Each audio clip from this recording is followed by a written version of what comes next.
Good morning, everybody. Thank you for attending this webinar. Just before we get started, I'm just going to introduce Bytes. Some of you may know us and some of you don't. We've got a huge presence in the NHS. We've been dealing with the NHS for around about 15 to 20 years now. We were previously managing a long time ago, some of you remember that, the last enterprise agreement, that was the National Enterprise Agreement for the NHS, that ended in May 2010. And actually we've got a dedicated NHS team who were still in place from that, so they've got all the experience from that old agreement, and they can bring that legacy knowledge right up to the current day. So Bytes have been around for around 33 years, and we've got a proven track record of vendor and customer experience. In the UK, we've got about 450 staff, revenues of over 400 million, and we're part of a massive £2 billion group, Altron Group, in South Africa. We're Microsoft's #1 partner in the UK. Last year, our public sector presence, we had revenues of over £120 million last year, and that comprises of about 44% of our total revenues. So our public sector focus is very, very strong. We also have huge cloud success, as you can see there on the slide. Microsoft sells its cloud services through resellers, and we've got a 20% market share of Office 365 and a 38% of Azure. We wrap around cloud services around that, and those figures sort of demonstrate we've got a huge experience in that. We don't just do Microsoft, lots of other vendors as well, all the leading ones such as VMware, Sophos, Citrix, Mimecast, Snow, etc. We are a dedicated software and services company, so our expertise is around the licensing knowledge of how to actually license the software, but also about the management of the agreements, ensuring the cost-effective way of obtaining your software assets. As well as actually providing licenses, we've got a huge range of services as well that obviously span from the cloud through to data center, virtualization, etc., but also, more importantly, end-user computing. And we've got a range of partners, and we've got a range of in-house expertise around actually, if you need to, a lot of you are going to move to Windows 10, then we can actually help with that as well. And we partner with some of the best service providers for Windows 10 in the country. So if you need any help with regards to your Windows 10 migration, then do get in touch. Some of you know who your account manager is. And I'm sure they'll be in touch with you anyway around this. It's a very important agreement, but as you'll see later on, we've got a dedicated email address for the NHS specifically around that agreement, nhsea@bytes.co.uk. I'm going to leave it there as a brief introduction to Bytes. If you need to know any more, just get in contact, and we'll take you through what we can do. What I'm going to do now is pass to our special guest, Peter Dyke, from NHS Digital. Many of you know. So he's got a little bit to say about the agreement and also the Advanced Threat Protection Managed Service. So over to you, Peter.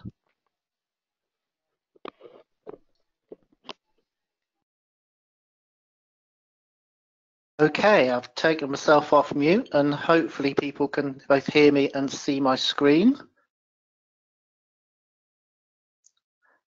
Can you hear me, Chris? Is that okay? If you could confirm. Yeah, we can hear you all unclear. Excellent, that's perfect. Okay, I'm sitting in a sort of what's very similar to a broom cupboard just to get things nice and quiet. So hopefully everyone will be able to hear us okay. So thanks very much for the time here, and again, thanks to Bytes, particularly, and Chris, and everything that you and the team have done in getting this agreement set up. It took me rather by surprise when Jeremy Hunt decided to announce it whilst I was actually trying to be on holiday at the end of April, but glad that he did, because it means we've got something good to share. So what I'm going to do is take you through the national agreement, just to introduce. I'm responsible for running this project, so any questions, then please fire them ahead.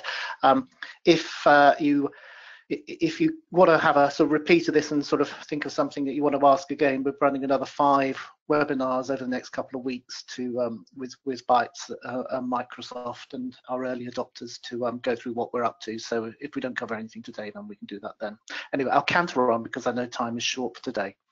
So what is it that we've bought? We have bought Windows E5 licenses for normal desktops, virtual desktops, and the way that and what we've also bought with that is the Advanced Threat Protection service. Now, this is the way that it works. Obviously, locally, you're installing Windows on your local PCs, etc. And then the way that ATP works is that the sort of machine error information sort of feeds up to a sort of central store, which is a UK-hosted, private, secure, NHS shared store. That's where the Advanced Protection Core service is. From that, you as local organisations get your own view of your own devices under that, and they've got the ability to administer that as ATP is and works, etc. But then the other thing that happens as well is that there's a national view of the alerts going into the NHS's own data security centre, which is our national coordinating centre for cybersecurity and response. So that means that whereas if you think back to the WannaCry outbreak of last year, people weren't entirely sure what's going on for a few hours. Here, what's happening is you're seeing everything in real time. People could see it regionally and nationally in real time as well, which means that we're far more effective. The ATP tool as well provides a lot of extra ability there. I suppose if I was to sort of, explain this, I suppose the rollout of the links into Windows with Advanced Threat Protection is probably about 20% of the overall intelligence coming into the NHS digital centre. We get plenty of other feeds as well.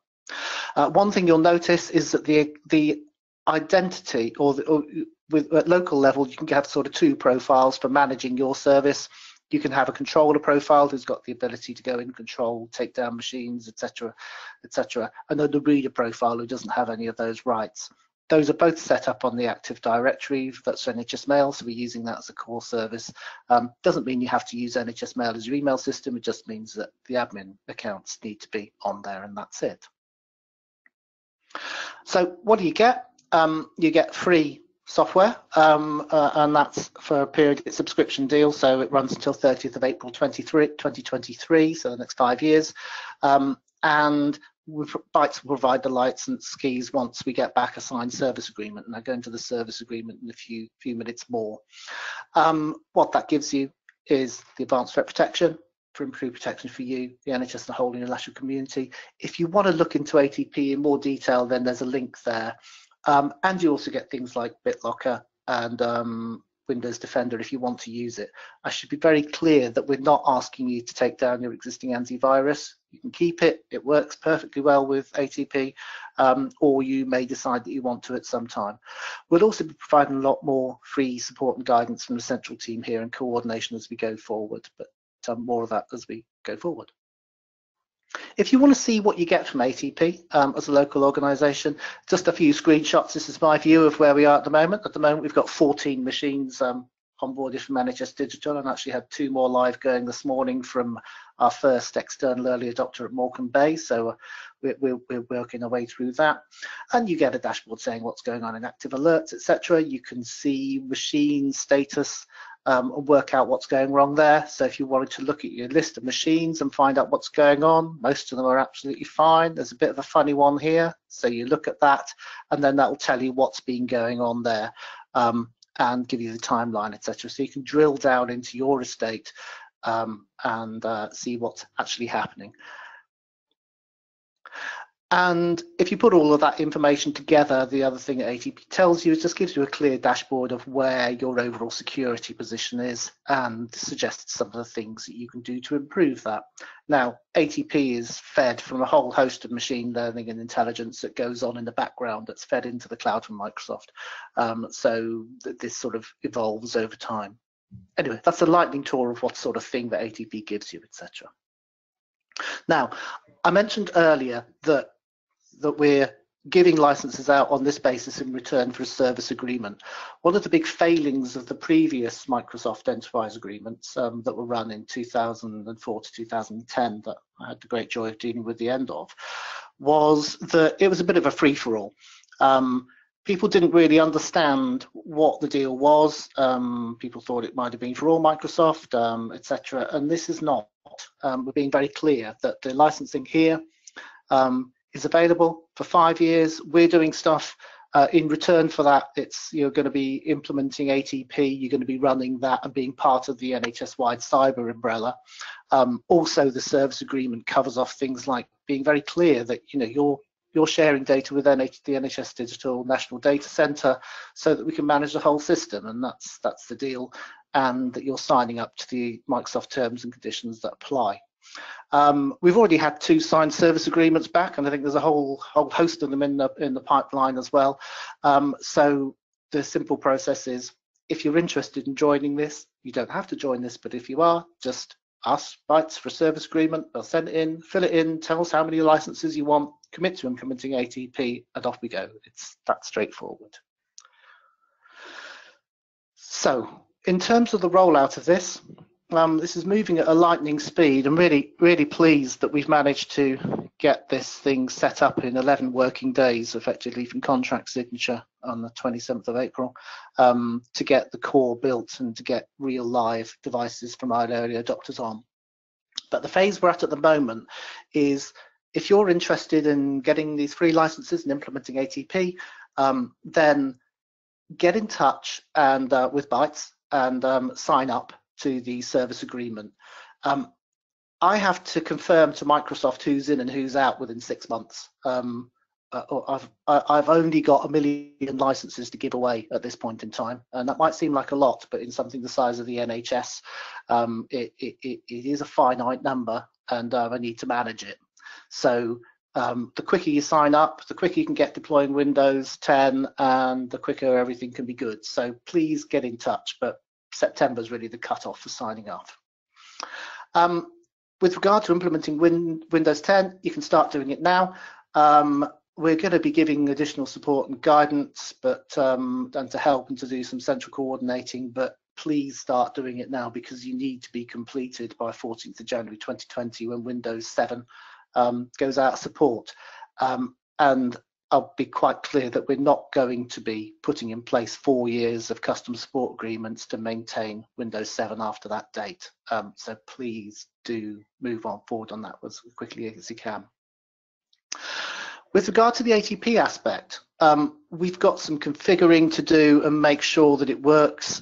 Its implementation in the NHS is a massive one, and it's a new one in the context of there being a central organisation and local organisations. To date, they've been set up as just individual organisations, standalones. So we're making sure that works with our early adopters. I mentioned Morecambe; they're the first one that have gone live. We've got another 7 going on as well, and we've got 30 in total. So during May and June, we're going to characterise the way that works, make sure we're absolutely clear that the scripts for onboarding machines work just like clockwork, so that when you get to doing your mass implementation, that's just really simple. The mass implementation will be looking to start on ATP in July, and if you remember back to the service agreement, we're saying that we want that rolled out across the estate in 6 months. So that means, oh, actually typo there, by December 2018, ATP will be deployed across the NHS for those organisations that have joined in. It applies to Windows 7, 8 and supported Windows 10.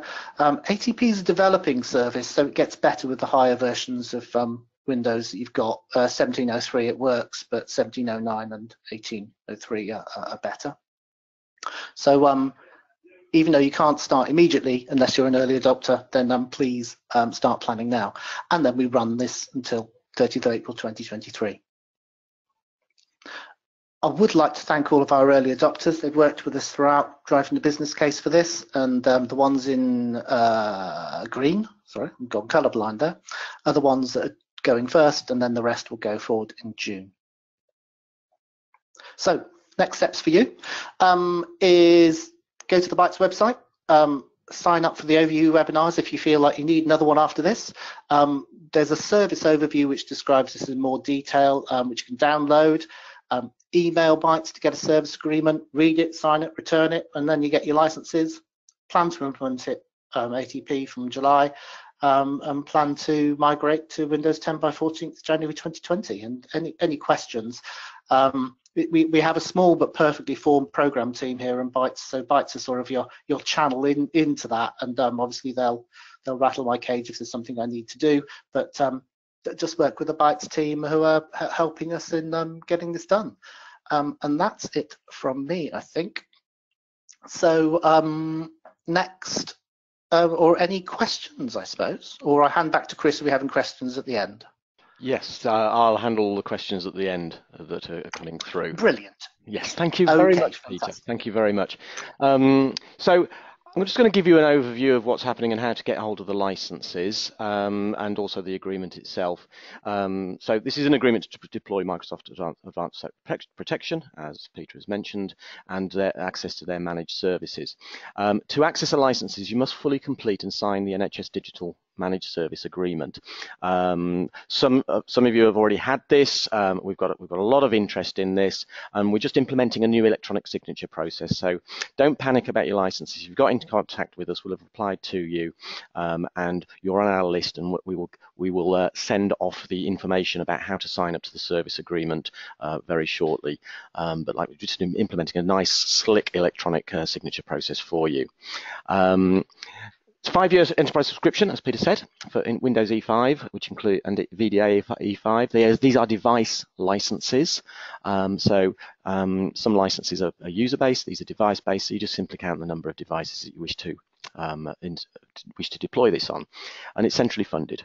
All licenses come to you at no extra cost up to 30th of April 2023.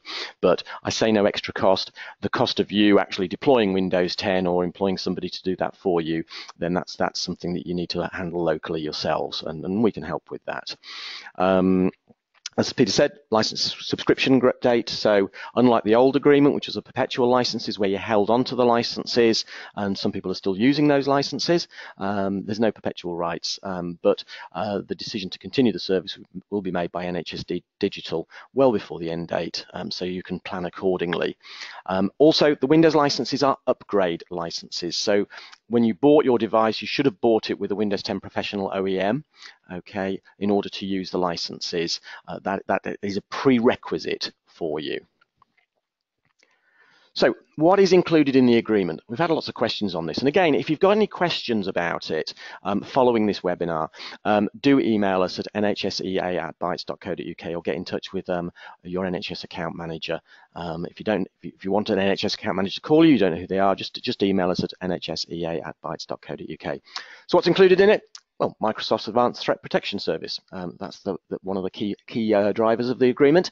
And also, it is mandatory to connect to NHS Digital's ATP managed service as well, so that they can have a good overview of the status of all machines in the NHS. It gives you the Windows E5 and VDA E5 device licenses. Lots of questions. You can downgrade licenses to run Windows 7. However, you must still run ATP and access the ATP managed service, and there is a release of ATP coming very, very soon, probably next month, which will run on Windows 7 and Windows 8. What it doesn't include, again, I have lots of questions about this, doesn't include anything like Office 365 or Microsoft Office. No, you need to license those yourself. Doesn't include any client access licenses, and it doesn't include any other Microsoft software. It's purely the licenses for the desktop operating system only. Again, any questions, give me a shout.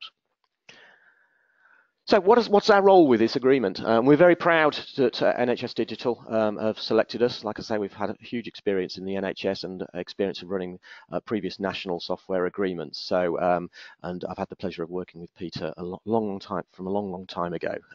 So we're very proud, and thank you to NHS Digital and Peter for selecting us and helping with this. So basically, we're going to be assisting in managing the agreement with Microsoft and the NHS and NHS Digital. We're going to be managing the license allocation process for all NHS organisations in England. We've had a lovely response so far, lots of inquiries, and like I say, we'll be in touch very shortly about getting that that service agreement out to you. So, and then once that's all been fully completed and signed, we'll distribute the licence keys to you. Don't panic just yet, but we're on the case with that. What we're also going to be doing is tracking the licenses. So NHS Digital, like Peter said, need to report back to Microsoft as to what the uptake is and who's in, who's out. So we'll be doing that. We'll be providing the reporting on that, because we'll be tracking what licenses you have. In addition, although it's not part of our central contract with NHS Digital, we can also help with those Windows 10 migrations and deployments, and we've got a great range of service partners. One of them, Power On Platforms, is speaking later on today to take you through some of the challenges of Windows 10 and some of the solutions around it. So, license request process. Windows 10 licenses can only be requested from us, okay, under this agreement. If you're going to be in and you want the licenses, the free of charge licenses, they can only be requested from us, not from no other reseller or service partner can do this. So do get in touch with us. So either email your Bytes account manager or email nhsea@bytes.co.uk. We'll then send you the service agreement. Like I say, we'll be sending this out very, very shortly. We've already sent it out to the early adopter sites, and some of them sent back as well. So you'll be sent the service agreement to complete and sign. It's going to be done by DocuSign. We're just implementing that as we speak. Please fully complete it. There is, after the signature page, a few questionnaire pages. First one is primary contact details and senior responsible officer, and also we do need to know who your current, if it's not Bytes, who your current licensing provider is, because we may have to do some communications there as well. Some of you have got may have enterprise agreements with Windows, and I'll be explaining that a little bit later. There's also a deployment forecast, which you need to complete to say, okay, over the period of the next 5 years, how many devices do you plan on deploying? If you're responsible for any other NHS organisations, you might be a HIS or something like that, then Appendix B on the next page following that will enable you to list that. And then finally, Appendix C, if you already have an enterprise agreement, this is the last page of the form, then you could just complete some basic details about that, and I'll go into why that is needed very shortly. Send it back to Bytes. We'll then process with an NHS Digital. It needs their counter signature, and once we get that back from NHS Digital, we'll allocate the licenses to you and provide the license keys. If you need any further licenses as you go down the line, then that's great. We can provide those to you. The number of licenses that you will receive is, if you've got an enterprise agreement, then you'll receive the complete number of licenses from that, Windows 10 licenses from that enterprise agreement, or you'll receive your first year forecasted figures, and then on an annual basis we'll be in touch to see, okay, do you need any more for the next year? Or you can get in touch with us and say, okay, we're running well with our forecasted figures and we need some more. So, screen. So yeah, if you have any existing agreement with Windows in it, and this relates only to Microsoft Enterprise agreements, doesn't relate to Select or MPSA, but Microsoft will adjust your agreement so you won't have to pay for the Windows element from your next anniversary. So Windows licenses will allocate those Windows licenses for you. For those that have very, very recently gone through an anniversary or are just about to hit an anniversary, you should have been contacted by an NHS account manager just to make that initial contact for you. If you had an agreement with a May anniversary and have already paid, central Windows licenses will be allocated to you, but Microsoft are working on a refund process for you, so you'll get a little bit of money back, probably something you can allocate to funding your Windows 10 deployment, maybe. Anything before May or payments made before April, unfortunately, we've had to draw a line, or Microsoft have had to draw a line, so there's no going back, but moving forward you won't need to pay for the Windows element anymore. If you're looking at taking out for new agreements, there's no need to order Windows 10. You can get the licenses free of charge from the NHS Windows 10 agreement as part of the ATP managed services. So again, it's sign up then. And Microsoft are changing the pricing on some of their product bundles, such as Microsoft 365, which automatically includes Windows. So you won't, again, you'll have an extra discount there, so you won't have to pay for the Windows element. So eligibility, again, some questions here. It's available to all NHS organisations and any organisations delivering predominantly NHS-funded care, and that's the thing. It's public funded NHS money. If that's funding the patient care, then you're eligible to join it. There are some commercial IT providers providing IT services for NHS organisations. They can get the licenses as well, but only for devices used in the delivery or management of patient care. Who doesn't qualify, so if you're not intending to run the ATP service or the managed service, then you won't qualify. So you're either in or out, and if you don't qualify, then you'll have to fund your Windows licenses yourselves, and also simply any organisation not delivering NHS funded care. And on to the next slide. So we're going to take questions at the end. I hope that's been clear for you. I'm now going to pass on to Power on Platform, Heinrich, who's going to take you through some of the deployment options and services that we can provide around Windows 10. So I'll speak to you very shortly.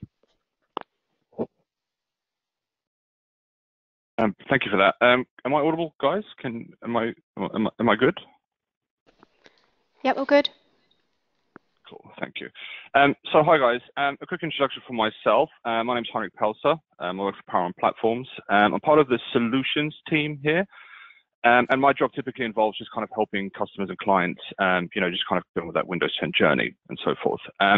This session is designed to provide effectively high-level guidance and help to NHS organizations to plan, deploy, and effectively get ready for Windows 10. We appreciate that obviously some of you guys may be further down the line with some of this stuff, and hopefully this will validate some of your planning, as well as also looking at some of the early stages and so forth, as to obviously how to progress with Windows 10. So I hope this session will be useful for you. So if we could just go to the first slide, thank you. So the way we've kind of devised this, guys, is by breaking this down into effectively these kind of work streams, if you wish. And they're on the screen now. So there's 5 of them. And we'll be concentrating on, for example, things like image, application, management, security, identity, and access, as well as data profiles. So we kind of see this as encompassing an entire Windows 10 solution for the NHS. We'll break down further, obviously, kind of what these individual kind of work streams mean, what they look like, some consideration, some help and guidance, as well as looking on to expand anything that you have currently as well. Next slide, please, Cassie. Thank you. So when it comes to kind of demystifying and understanding some of the Windows 10 image architecture, we see a lot of sort of buzzwords and things thrown around. Acronyms especially is a big one, around kind of what Windows 10 is, what it means, how to kind of get started with it, as well as an understanding the kind of management of it from a Microsoft side as well as an internal IT side. So the first one you would have seen sort of typically branded around is things called, it's referred to as Windows as a Service. So what this effectively means, and the way that this breaks down to, is that Microsoft have kind of designed it this way. So Windows as a Service is designed to effectively simplify the management, the build, right, as well as the deployment process of Windows 10. All right. So the idea behind this is to kind of have a sort of unified and consistent experience for end users, as well as to allow, for example, IT departments to kind of bring those levels of change into the organization in a controlled fashion, right? You would have heard things like Creators Update, the Fall Update, which recently had the Spring Update, and so forth. At a high level, Windows 10 as a Service is typically broken down into 3 kind of sections here, right? So the first one is referred to as Current Branch. This is typically the version of Windows 10 that's kind of ready for the sort of general consumer marketplace. We then have Current Branch for Business, which is the validated version of Windows 10 for organizations and business level led sort of things, as well as then LTSB. So this is referred to as the long-term servicing branch of Windows 10, all right? Typically speaking, we see kind of organizations adopt Current Branch for Business in many scenarios, and the reason for that is it's typically speaking like a version behind the Current Branch version. It's just to make sure that any bugs or anything like that doesn't necessarily affect the enterprise market too much, right? Things like LTSB, we've seen a lot of people adopting that at an early stage, and this is the case also kind of demystifying what that means and why it's done for, and obviously the purpose of something like Windows LTSB. It's been designed as, and I've heard it referred to as, for example, a replacement for something like Windows Embedded, which I don't think is an unfair assessment. And it's designed for devices that are not seen as general purpose devices. Okay, so typically we would see LTSB devices are devices that require little to no change, like some clinical systems. Air traffic controllers use them as well as, for example, screens or monitors and so forth. And as part of this general purpose device, Microsoft include that as a device that needs Office. So by definition, if a device needs Microsoft Office installed, it's classed as not a general purpose device. General purpose devices would fall under the Current Branch or Current Branch for Business kind of strategy as well. So adopting the sort of different levels of Windows 10 when it comes to the Current Branch for Business, as well as the long-term servicing branch, has different impacts, and they could be applied in sort of different ways as well. The good news is with something like Windows 10 is that from an adoption process and kind of working with it, we've had some feedback in the past that it can be a quantum leap in kind of going from one version of Windows to another. So for example, we've seen hops from 7 to 10 or even 8 to 10 as well, right? So the good news is here that we can very, very, very quickly sort of reduce the levels of complexity around the initial adoption, around being able to customize Windows 10 look and feel aesthetically for certain sectors of the organization, right? And we can apply this quite granularly throughout the kind of departments within an organization, as well as making sure that you know, applications and so forth are presented in a feasible way, easy to consume. So from a training exercise or a deployment exercise, we know that we're providing the right level of you know, kind of look and feel to the end users to make sure that that change is kind of minimized wherever possible, right? As well as then also around some of the early adopters pieces. The biggest thing here is around analytics, okay? We see that Microsoft have released something referred to as the Windows 10 Readiness Assessment Toolsets. It's a free service which plugs into the cloud, and that's supposed to give you analytical information around sort of the very basic initial concepts around adopting Windows 10 for the first time. So you can expect to sort of see things like hardware compatibility with Windows 10, as well as certain levels of application compatibility with Windows 10. So it's a good barometer for example, how ready you are for this particular sort of service as such. Please go to the next slide, please, Cassie. So the most important part of any kind of Windows 10 project is making sure that the operating system we know works very well. All right, the second, obviously secondary to that, and obviously the primary function of having an operating system is to run your applications as part of that. Right. So Microsoft have done a very good job in introducing things referred to as backwards compatibility to make sure that we can run native or older applications to some extent, as well as making sure that we can cater for the modern applications that you would have seen kind of introduced, obviously over time. As part of this as well, we can look at adopting things like SaaS applications, so software as a service applications. So it can fit kind of any strategy that you have as well as web applications. Microsoft have also done a fairly good job there in making sure that any old or native web applications fit quite nicely by leveraging certain features and functions within, for example, IE and Edge around enterprise mode to make sure that we can go back and forth through different levels of Windows 10 from support to make sure that any web applications are also kind of in there as well. The analytics side of things, as well, is quite important from an application perspective. As I said, it doesn't necessarily just give you that initial compatibility view, but also that further on down the line. And it's something that should be included as part of a Windows 10 journey to make sure that your analytics feed into your kind of change processes and so forth to make sure that you're ready for these, as I said, these kind of releases of Windows 10. Typically speaking, around, I should have probably covered in the previous slide, you have about an 18-month sliding window from one version of Windows 10 to another. Currently, we're sitting on the spring release of it, which is 1803, and we're expecting the next one to come around sort of 1809. Obviously, the numbers refer to the American date format, which is 2018, and 09 would be roughly September. Following on from that as well, we could talk about things like application packaging. The reason for this is to make sure that the purpose of application packaging in typically most enterprise markets is to make sure that the application installs end-to-end, all right, and we do partner with organizations around this as well to make sure that we can deliver applications as part of a build process, an adoption process, as well as delivering applications to the business as a service, right, so that when this end user, for example, goes ahead and to install the application, it installs seamlessly.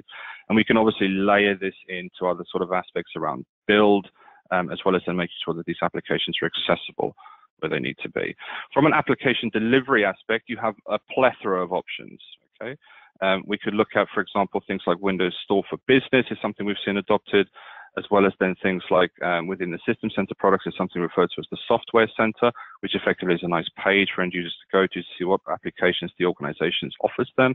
They can, and then again, adopting something like a self-service model, basically, as well as then also being in a position to manage things like licensed applications as well, to make sure you don't obviously overrun from that side of things as well.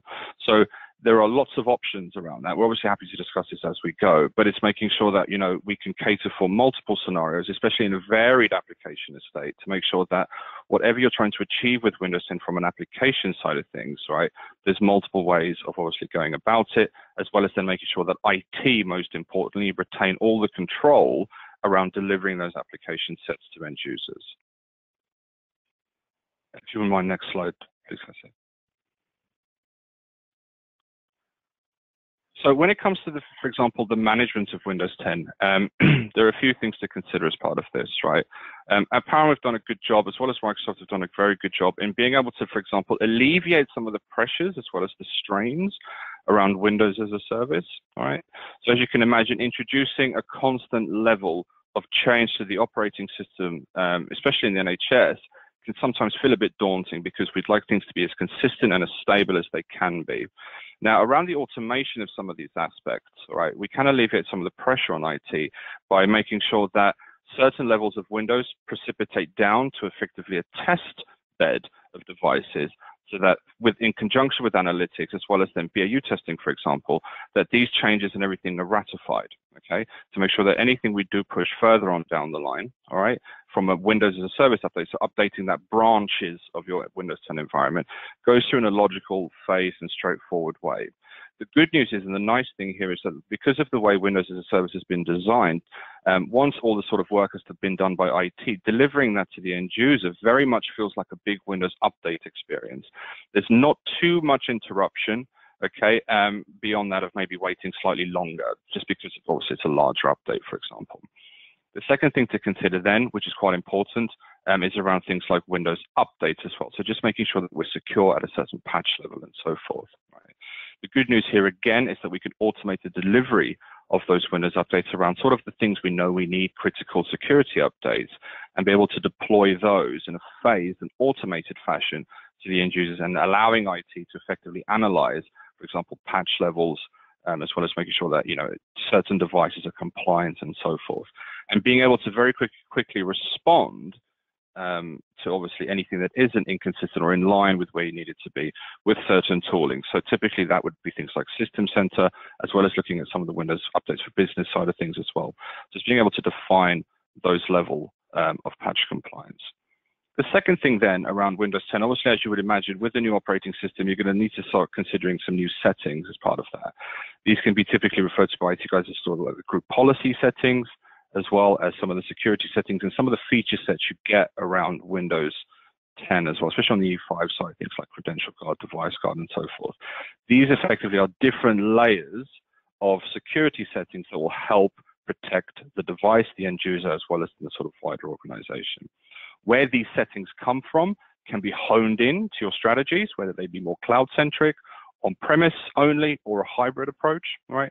So the thing to think about there is understanding, well, what can we simplify a lot of the time, right?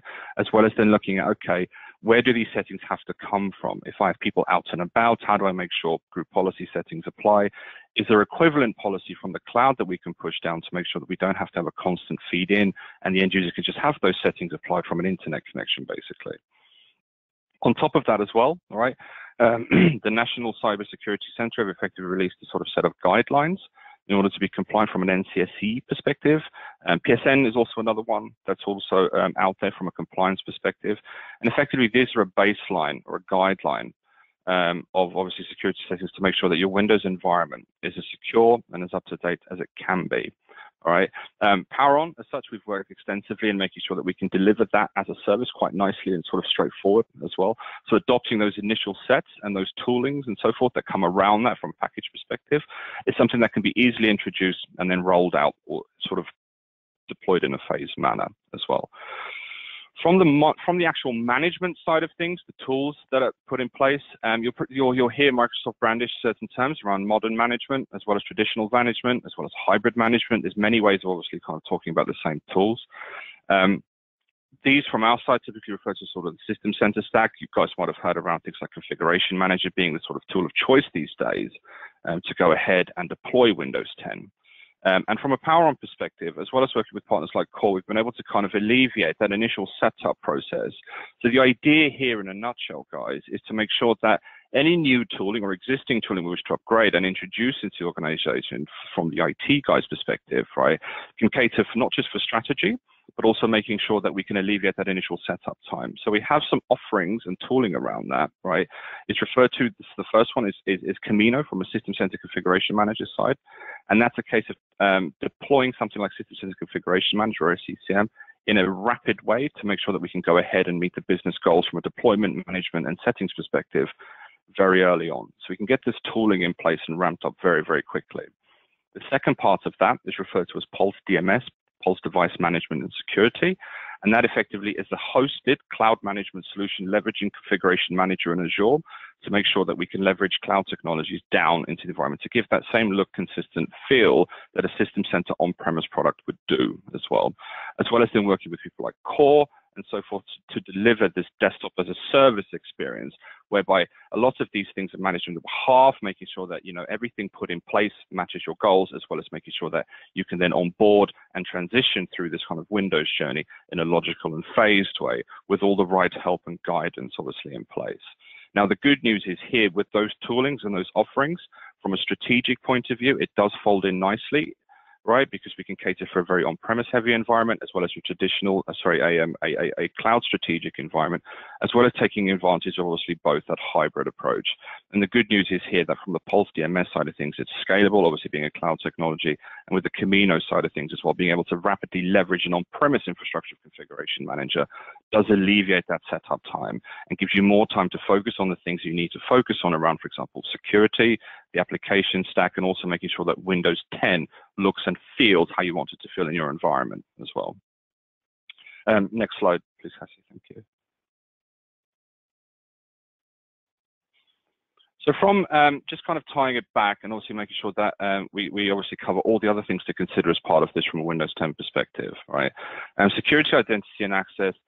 It's a bit of a changing landscape, right? And it's something to think about from a management perspective, as well as making sure that from a security angle, we're doing the best to cover our backs and make sure that we also give the right level of access at the right time, not just to IT professionals, but also end users within the business.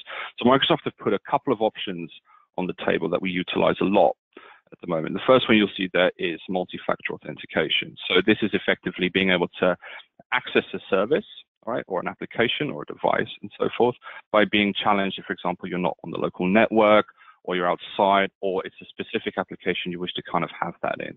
This works in conjunction with conditional access, right? And effectively what that translates to is that we can have certain rules that have to be met in order to give you access to a certain service, application, or device, for example, right? As well as then tying things into the kind of passwordless future that Microsoft envisions around things like Windows Hello, for example, right? So the nice thing about Windows Hello, it's biometric-based technology that allows you to authenticate via secure access to all of your devices, applications, as well as making sure you have the right levels of access to, for example, a network maybe. This is typically done by either a PIN, facial recognition, as well as fingerprints, so the actual biometrics itself. So it also kind of helps around accessibility. I've worked with organizations in the past as well where accessibility was a problem, to make sure that accessing your Windows desktop and making sure you can use all the best functionality from Windows is also something that's quite straightforward to introduce. And it also does help and alleviate some of those stresses and strains around remembering passwords and so forth. The next one to think about there is then something referred to as LAPS. It's the Local Administrator Password Solution from Microsoft. And it's effectively a way, right? And it's also a free tool, which is good news. It's a way for IT professionals to effectively centralize the storage of secret passwords and so forth within Active Directory with no requirement for anything additional from a hardware perspective. So you don't have to spin up additional servers or infrastructure for this. And you can then, for example, determine levels of access to the help desk, as well as then IT infrastructure guys, as well as then maybe even some power users, for example. And you can then leverage that to make sure you give just the right amount of access for the right amount of time, basically, right? Following on from that is obviously BitLocker as well. So BitLocker is effectively Microsoft's encryption solution. We see this heavily used for laptops and mobile devices as well. And it's a way of obviously just encrypting the hard drive, so that should that hard drive be removed, you would need an extremely long PIN, basically, to obviously access that, as well as the data then being fully secure from that side as well. And obviously, as mentioned earlier, around Windows Defender ATP, the big thing there around that is making sure that threats are detected early as well. Because one of the big things we found in the past, and the reason this service has been introduced quite nicely, is to make sure that once we do detect something, we can very quickly action that and investigate that as well. Would you mind just going to the next slide? Thank you. When it comes around to, for example, things like the data and profiles, how you manage that is obviously quite important. Data locations is a big thing around, for example, where end users' information is stored locally. as well as making sure that now we can cater for that from a deployment scenario. So you can use, for example, things like in-place upgrades from one OS to another to keep the data centrally there, as well as then making sure you can put into you can put settings in place so for future use this data is stored obviously within certain locations. All right. So, for example, around the user profiles things as well, roaming profiles and so forth, we've seen some of this obviously leveraged with things like the Microsoft UEV solution or the end user virtualization experience, which is a way of catering for scenarios such as, for example, roaming profiles in a sort of slightly different way to make sure that from a hot desking or a kind of end user environment that, you know, these things are easy to adopt, and then they can obviously go ahead and make sure that from a hot desk perspective, they've got everything they need. As we mentioned earlier as well, around sort of the identity driven authentication around a lot of these things, right? We can make sure that, you know, identity doesn't always have to come just from Active Directory to some extent from an authentication perspective. Certain elements can also be leveraged from a cloud perspective. This is more of a strategic thing, of course, but we can start looking at identifying identity-driven authentication to applications and services from other angles. And the good news here is that some of those settings and features will follow the end user around as well. We've also then worked with, for example, defining end user roles and so forth. And the idea here in a nutshell, right, is to make sure that we can start putting profiles around end users as well as certain people within the organization. So you know that you don't just apply blanket settings to people. You can make sure that from an organization perspective, we go ahead and we make sure that everyone has the right levels of access to applications and sets that they need as well. Obviously, I hope that's been useful. I appreciate there's obviously a lot of information in there. I'll go ahead and hand over to Chris, obviously just to talk about some of the other ways we can help as well. Okay, thank you, Heinrich. That's great. So just a little bit on next steps. Look out for future webinars. Bytes are going to be holding a number of these on various Windows 10 topics and deployment options, and we'll be in touch. We're also going to be planning a couple of workshops, and there'll probably be some other events as well. We've penciled in the 20th and 21st in London and Manchester so far, but I know there's going to be others coming in. Now, if you want to get started with a Windows 10 deployment, and you want us to help you, then get in touch with us, and we can just have a solution orientation call just to see how we can assist with the start of your Windows journey. And there's no charge for that, so we can help there. And if you want help with the cost of deploying, then we've got various finance options available as well. What you should also do is make sure you connect with an NHS account manager at Bytes. If you don't have one and you've just emailed nhsea@bytes.co.uk, then one will be in touch, and there'll be a single point of contact to you for the duration of this agreement and managing any requests on outside it. With NHS Digital, as Peter Dyke earlier said, they've got a series of webinars coming up. We'll be presenting on those as well. Slightly different, so Peter's going to go into more depth about the ATP service, and Microsoft are going to be talking about that as well.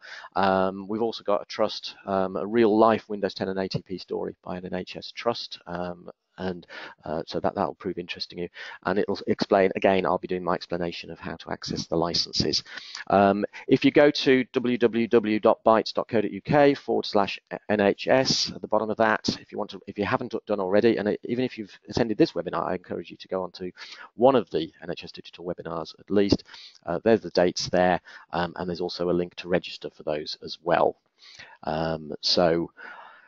To get in contact with us, resources, so yeah, there's the web address again, bytes.co.uk/NHS, or nhsea@bytes.co.uk, or we've got a team of expert and dedicated licensing experts. In a moment, I'm going to go on to have a look at some of the questions and answers. I know there's been lots of them, but do remember just to feed it at the end of the webinar. There's going to be an online survey, etc. Your feedback's important to us, so please do fill that in. So I'm going to slowly go through some of the questions that we have. Some I will know the answers to, but what I will do is I'll distribute these to the other panelists if I don't know the answer, and probably to Microsoft as well, and we'll see about getting those Q&As up on our website for you. Alternatively, you can just email us at nhsea@bytes.co.uk, and one of the NHS account managers will get back to you. So just going through some of them. LTSB was mentioned by Power on Platforms, so it's not really advised to deploy that in a normal scenario because you're not going to get any of the immediate service updates. So it's the normal current branch and current branch for business. I'm just looking through at the moment. Oh, one question that came up, sorry, I've got used to typing Windows 10 and saying Windows 10 all as one word. I mentioned about the OEM version. I know there's been a lot of questions on this, so thank you for raising this. It's just generally Windows Professional as the OEM. So it doesn't matter whether, it doesn't obviously have to be Windows 10, sorry I put that in there. It can be Windows 7 or any previous version of Windows Professional can be used as a qualifying OEM for upgrade. So it's not just Windows 10 OEM, it's previous versions as well. There's some about ATP local views, I'm not sure about that. I'm just looking through. Here we go, at the end of the agreement.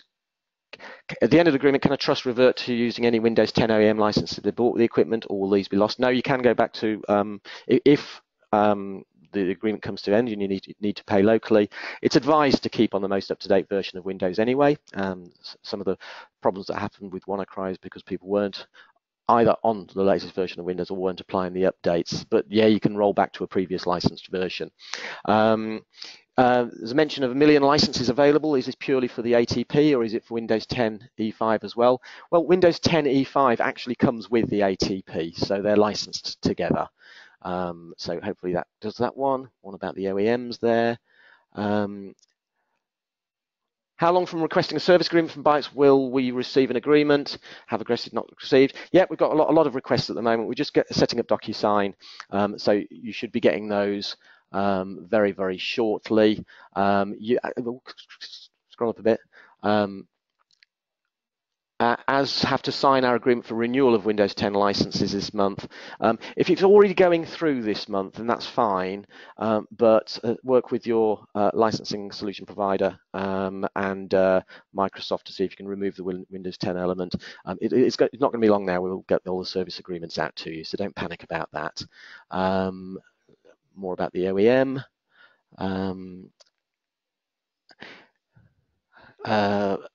There's questions there that I can't answer. I'll have to go to refer back and scroll down a bit more just on these questions.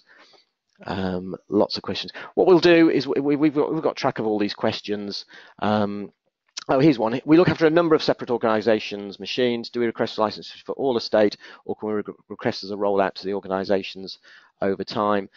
You can request, if you're going to be running the ATP service for them, they're coming through to you for the ATP service, there is an option there to list the organisations. So if they're going to be sort of linking themselves to the ATP service, then it's best that they fill out the service agreement themselves. Okay. Are there any free rollout vouchers from Bytes? That's an interesting question. Yeah, these licenses come with software assurance. Some software assurance agreements, some agreements have deployment planning services vouchers. There aren't any included in this one, but that's a question I'm going to revert to Peter. I need to have a discussion with him. And do license allow us to use MBAM AppV from the MDOP suite of products? Yes, it includes all of that functionality from MDOP as well. It's the Windows E5 is the premium product. And what I'm going to do is I'm going to end it there. I know there's lots and lots and lots of extra questions. What we'll do is we'll get all these questions answered. If you do have a burning question, nhsea@bytes.co.uk. There's somebody manning that all the time, so we can we can get back to you directly on that. But I would refer you back to the bytes.co.uk/NHS agreement webpage. There is a service overview document there that's been produced by NHS Digital. Actually, a lot of the questions are actually answered in that as well. What we'll do is we will sign off the agreement. Thank you very much for your attendance here. Sorry I couldn't answer all the questions, but we will get back to you through our website, and we'll put a copy of this, a recording of this webinar on the website as well as recordings of the NHS Digital webinars, first one of which kicks off tomorrow. So thank you very much. Goodbye.